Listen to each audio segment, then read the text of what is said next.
कामचोर देवरानी। एक बार की बात है, सुषमा अपने पूरे परिवार के साथ खुशी खुशी मोहन नगर में रहती थी। उसकी 2 बहुएं थी, पल्लवी और शिवानी।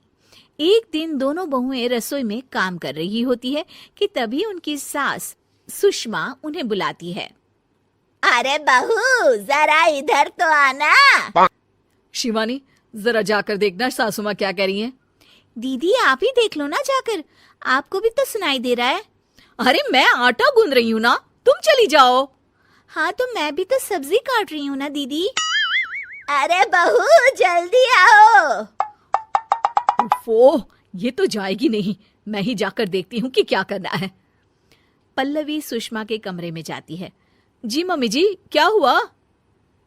शाम को घर पर कुछ मेहमान आने वाले हैं, तो तुम अच्छा सा खाना बना लेना बहू। ठीक है मम्मी जी, आप बता दीजिए क्या क्या बनाना है और कितने लोग आ रहे हैं। सुनील की मौसी जी और उनका पूरा परिवार आ रहा है। कुल मिलाकर 3 लोग और हमें मिलाकर हुए 9 लोग। तो अभी से ही तैयारी करना शुरू कर दो। और हाँ, घर की सफाई भी कर देना, हाँ अच्छे से। जी मम्मी जी, सब काम हो जाएगा, आप चिंता मत कीजिए। पल्लवी शिवानी को घर में मेहमान आने वाले हैं इसके बारे में बताती है। क्या 9 लोगों का खाना बनाना होगा, घर की सफाई करनी है? बाप रे, सासू माँ ने तो हमें घर की नौकरानी ही समझ कर रखा है। ऐसा नहीं बोलते शिवानी, हम इस घर की बहू हैं और घर के काम करना हमारा फर्ज है। दीदी तो है ही सासू माँ की चमची, जब देखो सासू माँ सासू माँ। मैं तो इतना सारा काम नहीं करने वाली।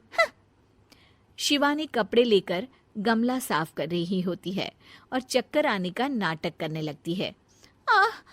मेरा सर चकरा रहा है। तभी वहां पल्लवी और सासू माँ जाते हैं। अरे बहू, क्या हो गया तुम्हें? मम्मी जी, बहुत तेज सर में दर्द हो रहा है। तुम एक काम करो शिवानी, आराम कर लो। नहीं नहीं दीदी, घर में मेहमान आने वाले हैं, मुझे आपकी मदद करनी चाहिए।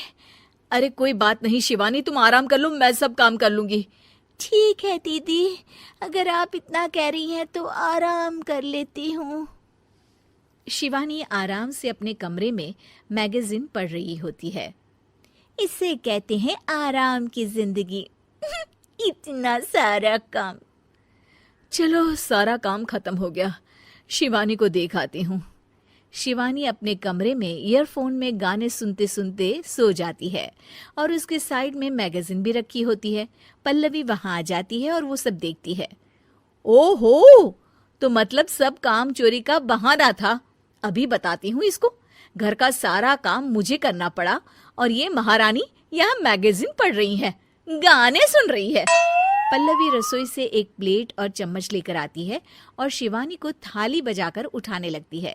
शिवानी अचानक से उठती है। उठ गई महारानी, गाने भी सुन लिए, मैगजीन भी पढ़ ली। तुम तो बहुत बड़ी झूठी निकली शिवानी। तुमने सर दर्द का बहाना बनाया ताकि काम करने से बच सको। हाँ बनाया बहाना, तो क्या करती, इतने सारे काम करती। मुझे कोई शौक नहीं है चापलूसी का। क्या चापलूसी? तुम्हें लगता है कि मैं सारे काम चापलूसी के लिए कर रही हूँ? नहीं तो क्या। तभी वहां सासू माँ आ जाती हैं। अरे बहू, वो लोग बस आने ही वाले हैं, तुम तैयारियां कर लो। जी सासू माँ, तुझे तो मैं बाद में देखती हूँ। सब खाना खाने बैठते हैं और खाना शुरू करते हैं। तभी सुनील की मौसी बोलती है। वाह भाई वाह, खाना तो बहुत ही अच्छा बना है सुषमा जी, एक एक चीज में क्या स्वाद है। ये सुनकर शिवानी मुंह बना लेती है। उसे अपनी जेठानी की इतनी तारीफ रास नहीं आती। आपकी बहुएं तो बहुत ही अच्छा खाना बनाती हैं। हाँ, बनाती तो दोनों ही अच्छा है, पर आज ना ये सारा खाना बड़ी बहू ने बनाया है। छोटी बहू की तबीयत ठीक नहीं थी, सो इसलिए। मानना पड़ेगा सुषमा जी, आपकी बड़ी बहू तो बहुत ही गुणवान है। पल्लवी की तारीफ सुनकर शिवानी को जलन होती है। पल्लवी ये सुनकर खुश हो जाती है और शिवानी की तरफ देखकर उसे चिढ़ाती है। कुछ देर बाद मेहमानों के जाने का वक्त हो जाता है। मौसी जी सबके लिए उपहार लाई होती है। वो सबको शगुन के पैसे देती हैं और अंत में पल्लवी के पास आती है।